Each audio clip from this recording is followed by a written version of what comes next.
오늘은 시편 100편의 말씀을 보겠습니다. 1절부터 5절 말씀인데요. 이렇게 짧은 말씀을 설교하려고 하면 쉽지 않습니다. 더구나 요즘 계속 찬송해라, 송축해라, 기뻐해라 이런 말씀을 나누고 있기 때문에 또 반복될 수 있는 말씀입니다.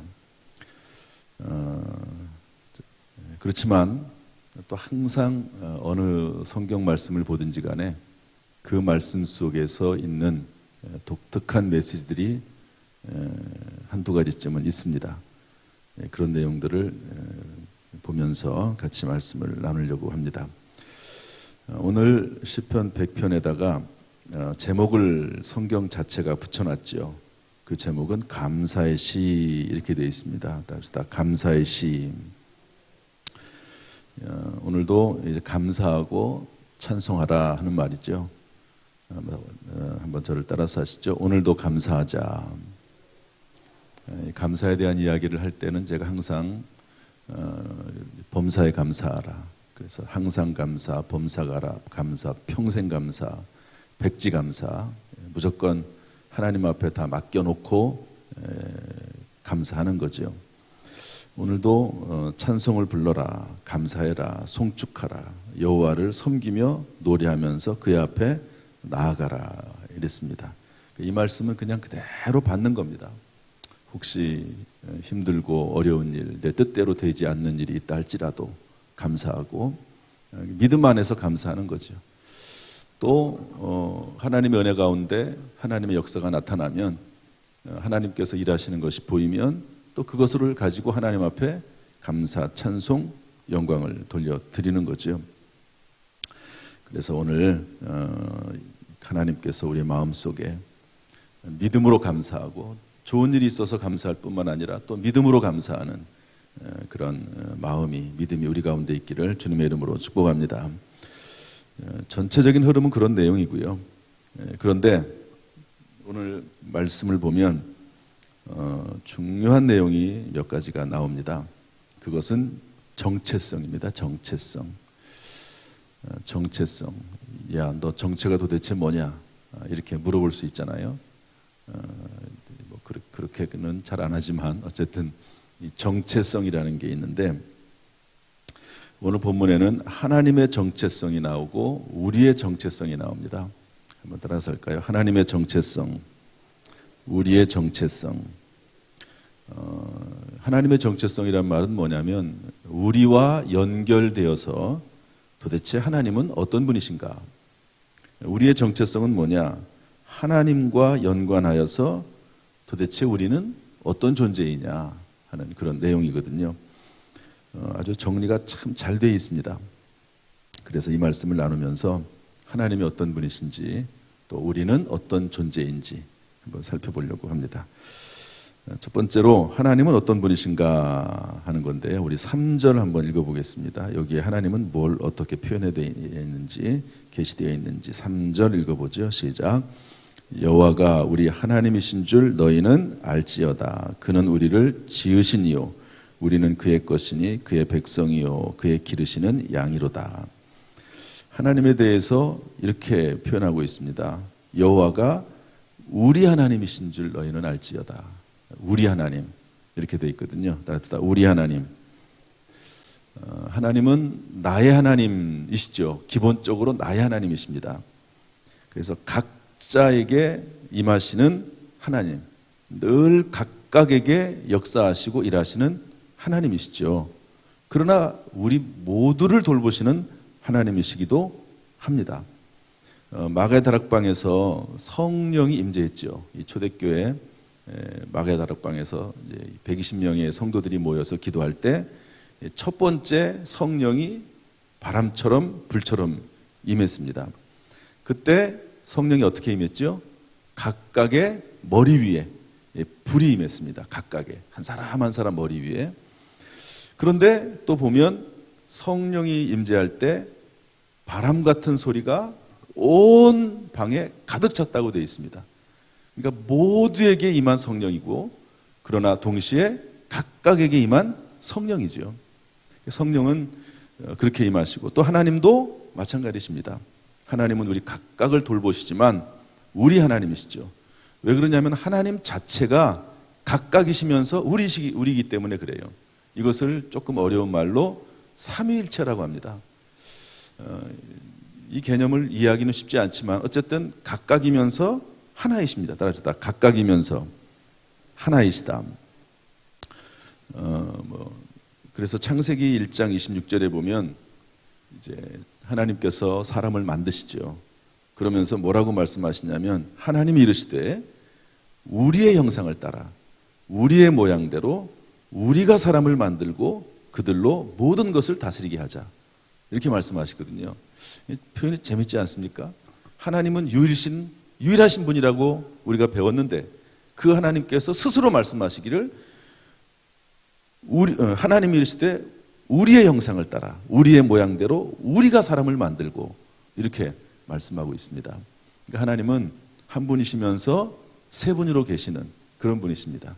마치 태양이 열이 있고 본체가 있고 빛이 있듯이 이것이 합해져서 태양 하나가 되는 거죠.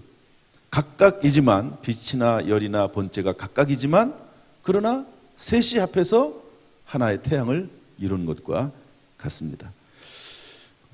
이것은요 조금 더 확장하면 교회라고 하는 게 도대체 뭐냐. 각각 전부 예수를 믿는 하나님의 백성이고 자녀지요. 그러나 교회도 하나님이 교회를 창립하신 이유는 하나님의 백성들은 교회로 존재할 때, 다시 말해서 우리로 존재할 때 가장 큰 힘을 발휘한다는 것을 우리에게 알려주고 있는 것입니다. 그래서 교회에서는 각각이지만 하나죠. 하나된 우리입니다. 답시다. 하나된 우리. 매일매일 제가 오늘도 김상미 전사님 기도하면서 기도 제목을 내놓으면서 하나 되게 하옵소서, 저기다가 써놓듯이 하나 되게 하옵소서 쓰는 이유는 교회의 가장 중요한 모습은 하나 되는 거거든요. 교회는 하나가 되지 못하면 분열되면 그때부터 교회는 교회 역할을 상실합니다. 누가 그런 교회에 오겠습니까? 그런데 조금 늦게 가도 하나가 되는 게 중요합니다. 따라합시다. 늦게 가도 하나가 되는 것이 중요하다. 늦게 가도 하나가 되는 것이 교회다. 하나님이 그렇게 계시기 때문에 그렇습니다. 독립적이면서 하나로 계시죠. 어쨌든 오늘 하나님은 어떻게 되어 있습니까? 우리 하나님이시다 그랬습니다. 하나님은 우리 교회에 계신 하나님, 저와 여러분이 하나님이신 줄로 믿습니다. 두 번째로 여기 뭐라고 되어 있냐면 여호와가 우리 하나님이신 줄 너희는 알지어다. 그는 우리를 지으시니요 이렇게 되어 있습니다. 우리를 지으신 분이시다. 따라합시다. 하나님은 우리를 지으신 분이시다. 우리를 만드신 분이라는 거죠. 저희 아파트에 가다 보면 아파트 안에 이렇게 광고물을 부착해 놨잖아요. 그게 꽤 비쌉니다. 광고물. 우리도 이번에 어떻게 하다 보니까 우리 교회의 안내문을 이제 아파트에다 이렇게 다는 아니고요. 우리 교회 주변에 있는 아파트에 부착을 했습니다. 그리고 할라 비발디 캠퍼스에는 거기도 이렇게 2개월 거기도 붙였는데 2개월짜리 요만한 우리 교회 안내지를 붙였는데 뭐 그런 방법을 통해서라도 교회를 알리고 또 그 안에다가 또 복음의 메시지를 할라 비발디 캠퍼스에는 좀 적어놨습니다. 그런데 그 안에 이제 뭐라고 그러나 헬스클럽인가요? 보디빌딩 하는 이제 그런 광고가 나와 있는데 이렇게 써놨어요. 제가 볼 때마다 참 재밌어서 뭐라고 썼냐면 어머니 날 낳으시고 선생님 날 만드셨네 이렇게 써놨어요. 그러니까 뭐 이제 보디빌딩 해주는 선생님이 자기를 만드셨다는 거죠. 몸을 볼 때마다 재밌다 이렇게 하고 지나가는데 여기 우리를 지으셨다라고 하는 말이 뭐냐면 우리를 만드셨다는 말입니다. 우리를 만드셨다. 이것의 의미는 뭐냐면 우리에게 생명을 주셨다는 의미입니다. 우리에게 생명을 주셨다. 도대체 이 생명이 뭘까? 창세기 2장 7절에 뭐라고 되어 있냐면 여호와 하나님이 땅의 흙으로 사람을 지으시고 지으셨다는 말이 나오죠. 우리를 지으신 하나님, 여기도 되어 있는데 100편에 여호와 하나님이 땅의 흙으로 사람을 지으시고 생기를 그 코에 불어넣으시니 사람이 생명이 되니라 이랬습니다. 하나님께서 흙으로 사람을 만드셨잖아요. 그리고 생기를 불어넣었다는 겁니다. 생명이 됐는데 생명이 뭡니까? 살아있는 영이죠. 또는 영이 있는 생명체입니다. 하나님처럼 영이 있는 존재는 사람밖에 없다는 거죠. 그래서 하나님은 영이시니 영과 진리로 예배할지니라. 하나님처럼 영적 존재는 사람밖에 없습니다. 동물을 만들어 놓고 거기다가 하나님께 생기를 불어넣었다? 그런 말이 없습니다. 오직 사람만이 영적인 존재가 되는 거죠. 그 영이 생명입니다. 움직인다고 생명이 아니라 하나님의 영, 하나님의 생기가 들어가 있을 때 그것을 생명이라고 합니다. 우리를 지으신 분, 다시 말해서 우리에게 생명을 주신 분이시죠. 또 이 말의 의미는 뭡니까? 우리를 지으셨다는 말은 우리를 하나님의 형상으로 만들어 나가시는 분이라는 의미입니다. 우리를 계속해서 하나님이 지어 나가시는 거죠. 우리에게 생명을 주시고 그리고 계속해서 우리를 하나님의 형상으로 만들어 나가십니다. 어떤 사람으로 만들어 나가죠? 구체적으로 말하면 예수님을 닮은 사람으로 만들어 나가는 겁니다. 저나 여러분은 지금 계속 예수를 닮은 사람으로 하나님이 우리를 만들고 계시는 중에 있습니다. 계속 우리는 하나님 나라에 들어갈 때까지 닮아가는 거죠. 하나님께서는 요셉을 만들어 가셨습니다. 모세를 만들어 가셨고 다윗을 만들어 가셨고 신약에 와서 베드로를 만들어 가셨고 바울을 만들어 가셨습니다. 베드로가 얼마 성격이 좀 급한 분이잖아요. 그래서 예수님에 대해서도 내가 절대로 다른 모든 사람들은 다 예수님을 배신할지라도 저는 예수님을 배신하지 않겠습니다.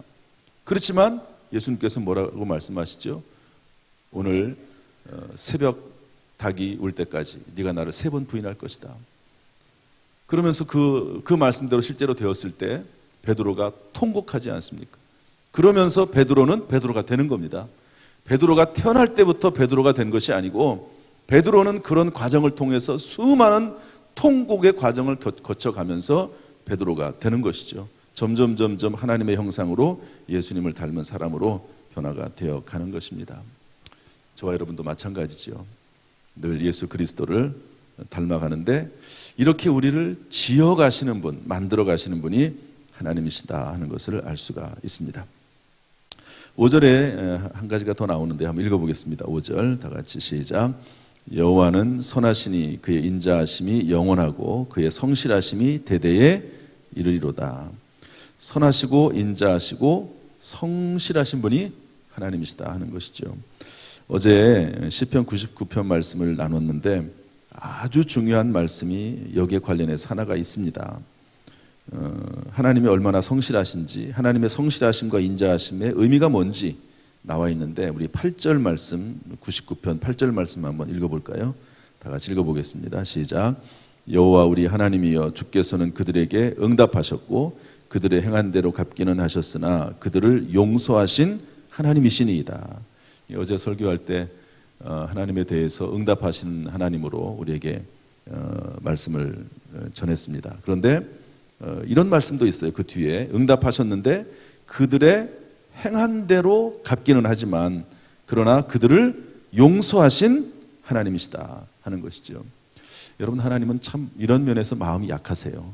우리가 때때로 범죄하였어도 하나님 앞에 나와서 용서를 구하면 하나님께서 우리를 용서해 주십니다. 왜 그럴까요? 아버지기 때문에 그렇습니다.